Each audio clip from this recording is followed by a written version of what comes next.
Assalamualaikum warahmatullahi wabarakatuh. Kali ini saya akan berbagi tutorial cara menggunakan aplikasi PKG revisi 2020.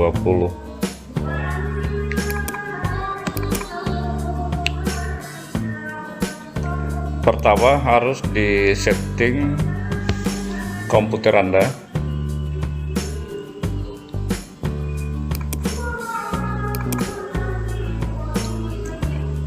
Disetting dulu antivirusnya, dalam hal ini adalah Smadap. Klik segitiga, klik di sini ya.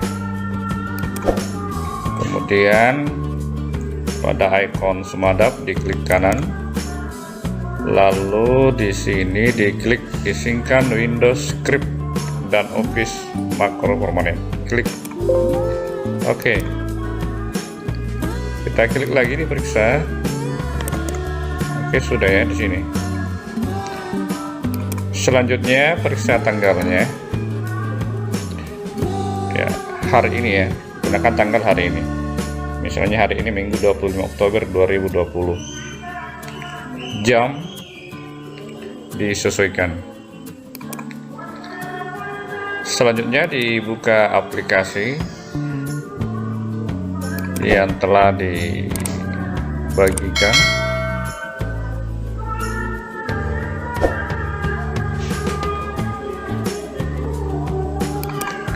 Ya, sekarang dibuka aplikasi PKG revisi 2020 ini ya. Klik, double klik di icon.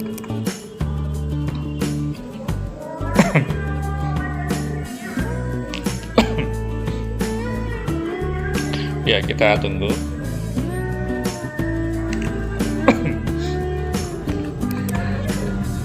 Aplikasi PKG 2020 ketika pertama dibuka maka muncul ini, enable content.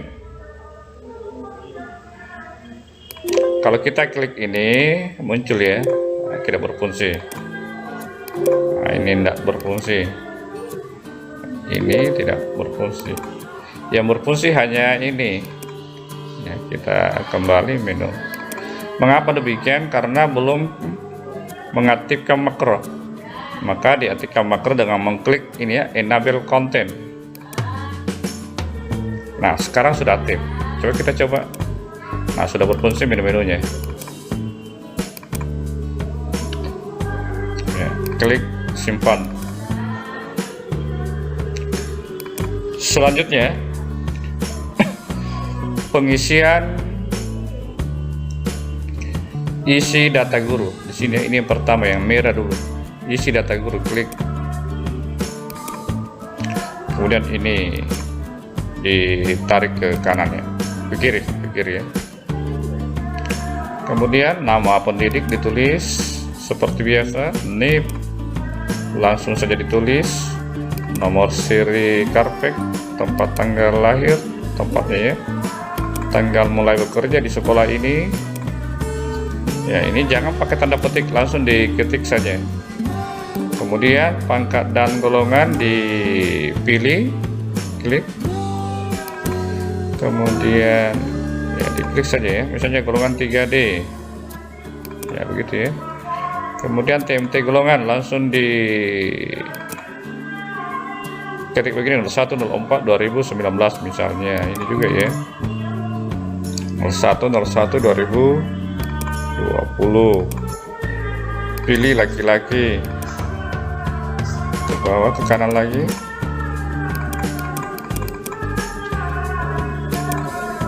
Diisi seperti biasa. Ini diisi energi, tugas tambahan dipilih, kepala sekolah misalnya, atau wakil, bukan kepala sekolah ya, wakil kepala sekolah. Jadi kepala sekolah tidak ini lagi di sini ya, lain aplikasinya dia. Kemudian tanggal tanda tangan langsung saja ditulis, periode penilaian Januari sampai Desember 2020. tahun penilaian 2020. Jumlah jam mengajar disesuaikan faktanya. Ya, kalau wakil kepala sekolah 12 misalnya ya, 12 jam mengajarnya.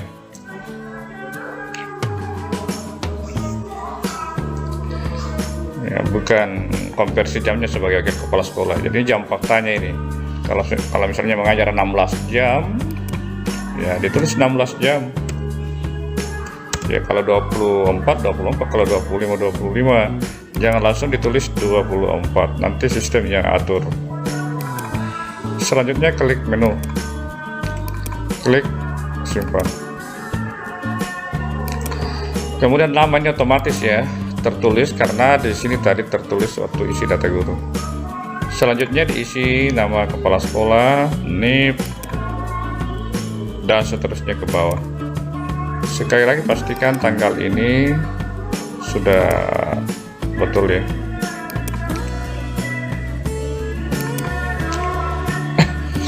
Jangan lupa isi identitas penilai, nama, NIP, pangkat, golongan ruang, TMT, NPTK, SK penugasan. Kemudian di sini ya, ini sudah otomatis tanggal penilaian 26 Oktober 2020.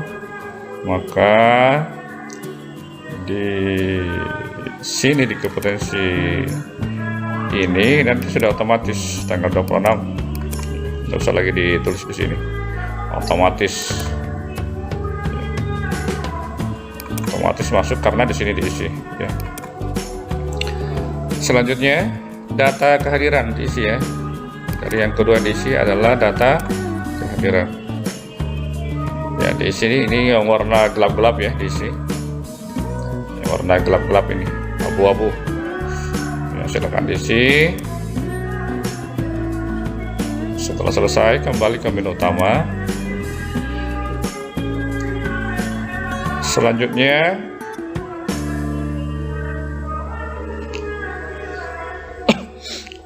mencetak instrumen. Klik di sini. Instrumen penilai peserta didik.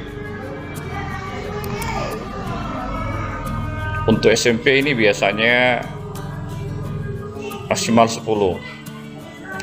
Dipilih secara acak respondennya. Jadi dicetak 10 untuk satu guru ya, 10 responden untuk satu guru untuk penilai peserta didik. Kemudian instrumen penilai teman sejawat seulang ya, instrumen penilai teman sejawat ini juga 10 ya, 10 teman sejawat untuk satu orang yang di PKG. Itu di SMP. Kalau di SD disesuaikan saja sesuai petunjuk PKG. Kemudian berikutnya instrumen penilai orang tua peserta didik. Ini maksimal 3 untuk satu guru yang di PKG. Selanjutnya ini juga dicetak untuk membantu penilai, putih visi pengamatan dan pemantauan guru.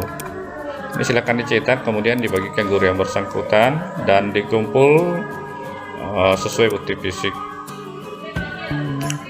Kembali ke menu utama.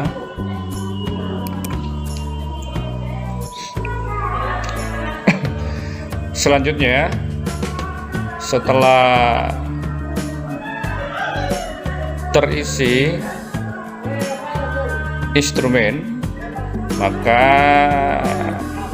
berikutnya adalah pengolahan instrumen. Maka di sini diklik penilai orang tua peserta didik. Ya, biasanya kan maksimal 3. Ya, orang tua 1, orang tua 2, orang tua ketiga. Ya, tinggal dilihat instrumennya. Ya, misalnya saya hapus dulu ya. Nah, misalnya instrumennya di sini yang dipilih, yang dicentang, maka tanda P saja ya. B. Misalnya di sini, di sini, di sini. Ya, anggaplah ini contoh saja ya. Dipilih berdasarkan instrumen yang telah diisi oleh orang tua peserta didik dan seterusnya. Ya, misalnya kalau di sini, ya ini guru ya, bukan guru ya, ini orang tua yang kedua, responden orang tua yang kedua, responden orang tua yang ketiga. Ya, misalnya kalau di sini dipilih. Nah, nanti ini otomatis nilai akhirnya dan akan masuk nanti di format 1D. Nanti di sini muncul ya. Nah, muncul di sini nanti.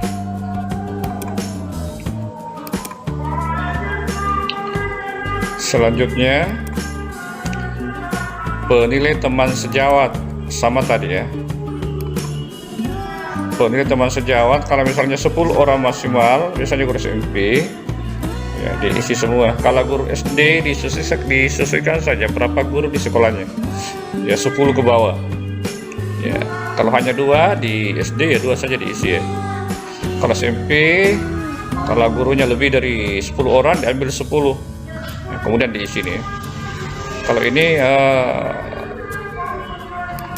ya dicentang begini ya. Bisa juga langsung ditulis, tidak ada masalah ya, langsung dipilih boleh ya. Begini juga boleh. Oke.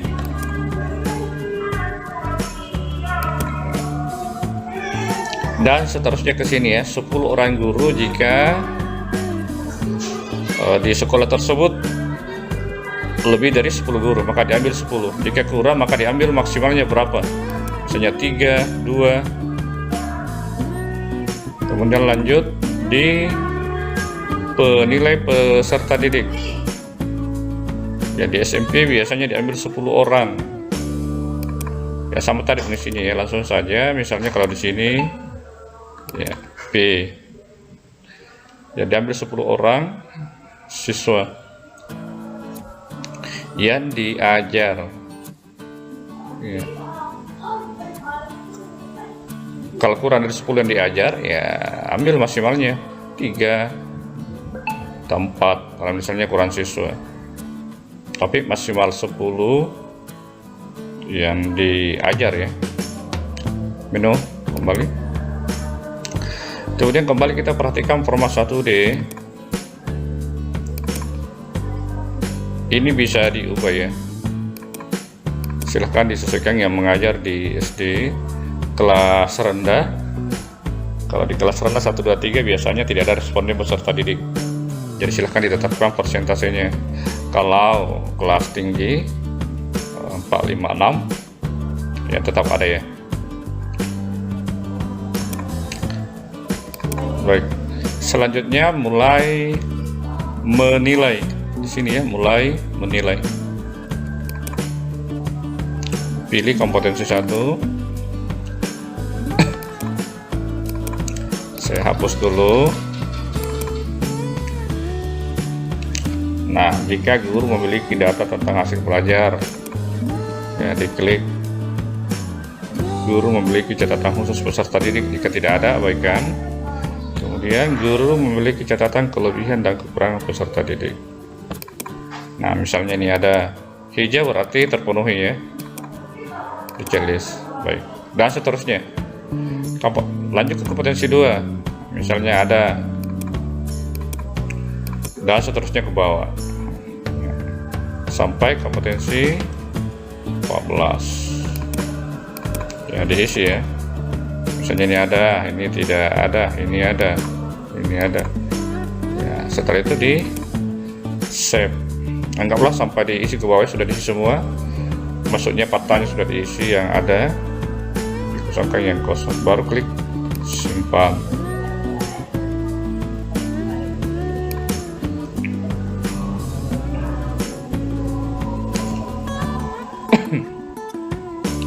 Selanjutnya kembali ke menu, kemudian tinggal apa lagi ya. Nah, Misalnya mau mencetak kompetensi 1 sampai 14. Ya, tinggal disesuaikan saja. Nah, misalnya jika ini terlalu kecil, tarik turun ya. Saya tidak muat, ya, dikasih turun saja sampai muat.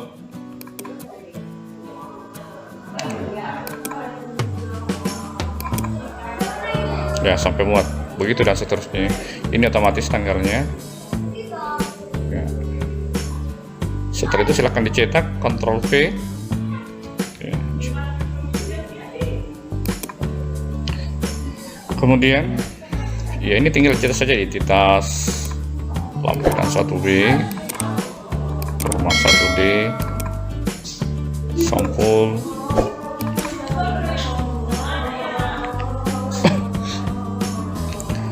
Kemudian catatan fakta. Nah, ini dicetak dulu, nanti diisi kembali ke form yang kosong. Bagaimana mengosongkan formatnya ini? Caranya kasih spasi saja di sini ya, spasi. Baru masuk di, ya abaikan saja dulu.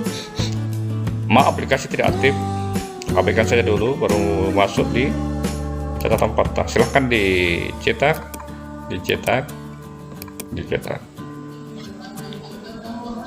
Nah, baru kembali ke home. Setelah dicetak, ya kembali dinormalkan di base, baru klik sembarang tempat. Nah, sekarang sudah aktif. Save.